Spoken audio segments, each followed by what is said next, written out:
Have you ever wondered about the creepy creatures that lurk in the shadows of folklore? Imagine titanic beasts from the chilling depths of the Scandinavian seas, or spectral figures wailing in the still of an Irish night. Our world is filled with tales of such entities, each more terrifying than the last, each wrapped in a shroud of mystery and cultural significance. So, are you ready to embark on this chilling journey of discovery? Join us as we delve into the mystifying world of folklore creatures. Our journey begins in ancient Greece with the terrifying Medusa, a name that echoes through the ages, synonymous with dread and horror. Medusa, one of the three Gorgon sisters, was not always the monster we picture today. Once she was a priestess of Athena, renowned for her beauty, especially her magnificent hair. However, the god Poseidon coveted Medusa. Their union in Athena's temple was a grave sacrilege. Enraged, Athena cursed Medusa, transforming her into a monstrous Gorgon.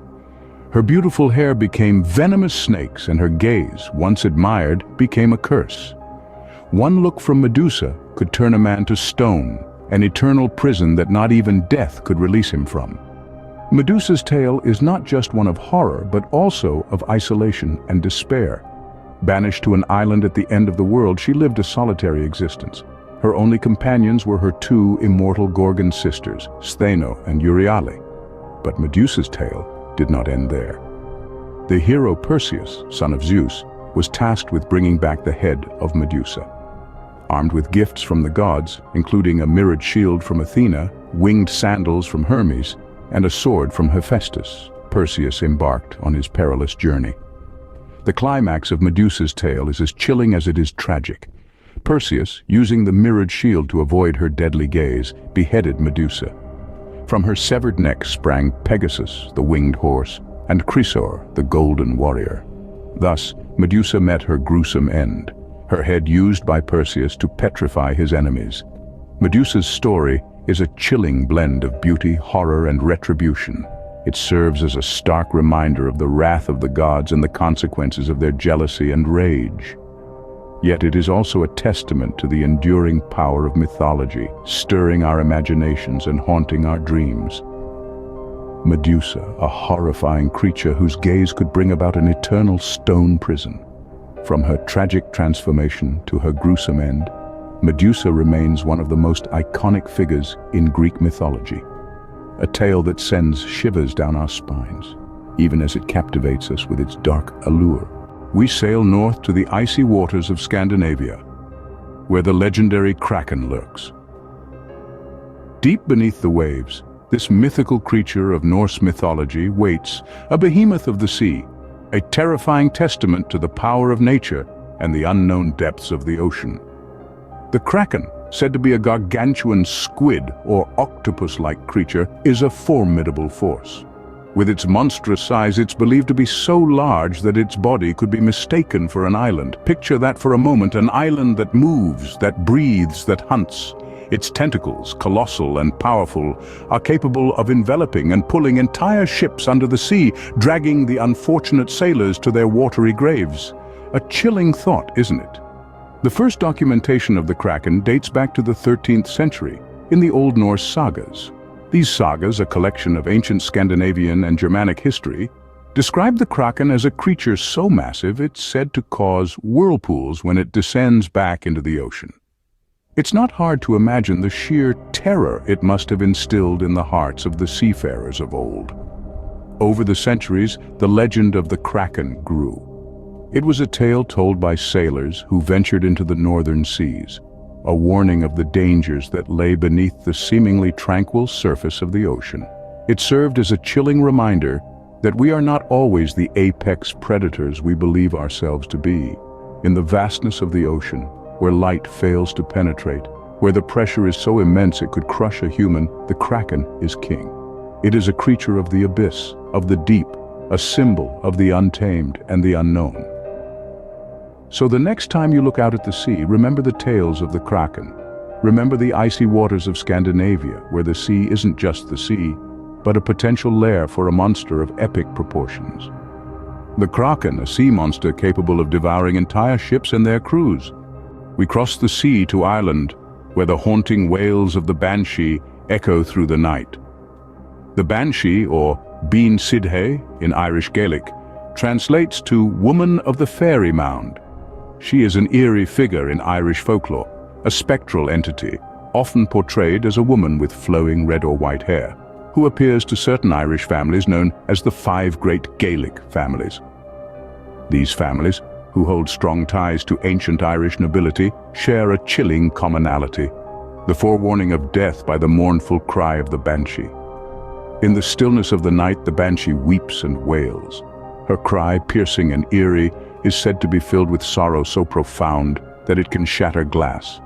This mournful lament is not an omen of her own death, but is an ethereal alarm bell tolling the impending demise of someone within the family she haunts. What's fascinating about the banshee is her dual nature. While her cry brings fear and foreboding, it is also a sign of her deep connection to the family. She mourns their loss before it even happens, a profound expression of sorrow that transcends the boundaries of the mortal and the spectral. The banshee can take on various forms. Some tales describe her as a beautiful young woman lamenting a lost love, while others portray her as an old hag, her face contorted with despair. Regardless of her form, the banshee's cry remains constant, a chilling reminder of life's fragility. The Irish have carried the legend of the banshee through generations, a testament to their respect for the mysteries of life and death. These stories serve as a stark reminder that our time on this earth is finite, and the banshee's cry is a haunting echo of this reality. In the end, the banshee embodies the Irish understanding of death, not as an end but as a transition, a passing from one realm to another. Her cry is not just a warning, but also a lament for the living, a poignant reminder of the fleeting nature of our existence. The banshee, a spectral woman, whose cry sends shivers down the spine and foretells an impending death. We journey to the Far East, to the land of the rising sun, where the mischievous kappa resides. The kappa, a creature from Japanese folklore, is a fascinating blend of capriciousness and a peculiar sense of honor. These turtle-like beings, often described as child-sized, are known for their love for cucumbers and their proclivity to test their strength in sumo wrestling matches against humans. The kappa has a unique physical attribute that sets it apart from other mythical creatures: a small pool of water atop its head. This pool, known as its sera, is said to hold its power. If this water spills, the kappa is rendered powerless, left at the mercy of whoever it encounters. And yet, despite their often troublesome behavior, kappas are known to have a strange sense of honor. They are said to be extremely polite, and if a person were to bow to a kappa, it would feel obligated to return the gesture, inevitably spilling the water from its sara and weakening itself. As you delve deeper into the lore of the kappa, you'll find a creature that is not simply a mischievous sprite, but one that embodies a paradox. It is at once a playful trickster and a formidable adversary, a lover of cucumbers and a challenger of humans. The first documentation of the kappa dates back to the 17th century, but its legend has been passed down through generations, becoming a staple in Japanese folklore. The kappa's legacy continues to thrive in modern Japanese culture, with references in literature, art, and even a popular type of sushi named after them, the kappa maki, a cucumber sushi roll that pays homage to the kappa's favorite food. So when you think of the kappa, remember not just the mischievous turtle-like creature that loves cucumbers and sumo wrestling, but also the values it symbolizes: the importance of respect, the power of manners, and the strange, captivating duality of its nature. The kappa, a creature that combines mischief with a strange sense of honor. We traverse to the forests of North America, where the fearsome Wendigo roams. A creature of Algonquin legend, the Wendigo is a haunting symbol of insatiable hunger and devastating greed. Picture, if you will, a creature as tall as the trees, with a skeletal frame that seems to creak under the weight of its own hunger. Its eyes, glowing with a sinister light, betray a hunger that can never be sated. The Wendigo was once human, as the legends tell, but it wasn't just any human. It was a human who let their hunger for flesh and power consume them, a human who resorted to the unthinkable act of cannibalism during harsh winters when food was scarce. Through this act, they were transformed into the monstrous Wendigo, cursed to roam the forests in a perpetual state of hunger, their craving for human flesh growing with each bite. Now why, you may ask, does the Wendigo stand as a symbol of greed and excess? The answer lies in its insatiable hunger. The Wendigo is never satisfied no matter how much it consumes. It is forever searching, forever hunting, its hunger an endless void. This mirrors the destructive nature of human greed, where no amount of wealth or power can truly satisfy. Moreover, the Wendigo's association with cannibalism is a stark warning against the dangers of consuming one's own kind, metaphorically speaking. It serves as a reminder of the perils of exploiting others for personal gain, of the consequences of letting our own desires outweigh the needs of our community. So the next time you feel the pangs of insatiable desire, take a moment and remember the Wendigo. Consider the destructive path that unchecked greed can lead us down. Use the tale of the Wendigo to remind yourself of the importance of balance, of the need for self-restraint in the face of temptation. The Wendigo, a creature that embodies the dangers of human greed and excess. From the chilling wails of the banshee to the monstrous appetite of the Wendigo, folklore creatures have terrified and fascinated us for centuries. Each of these entities, drawn from diverse cultures and histories, carries unique traits that have shaped our understanding of the world and our place within it. Let's journey back to the ancient Greek realm, where the dreadful Medusa turned men into stone with a mere glance. Her tale is a stark reminder of the power of fear and the consequences of letting it control our actions. It urges us to confront our fears instead of allowing them to paralyze us. Then we plunge into the Scandinavian depths, home to the mighty Kraken. This colossal sea monster incites awe and trepidation, embodying nature's raw, uncontrollable power. Its story tells us that while we can strive to understand and harness nature, we should always respect its might and unpredictability.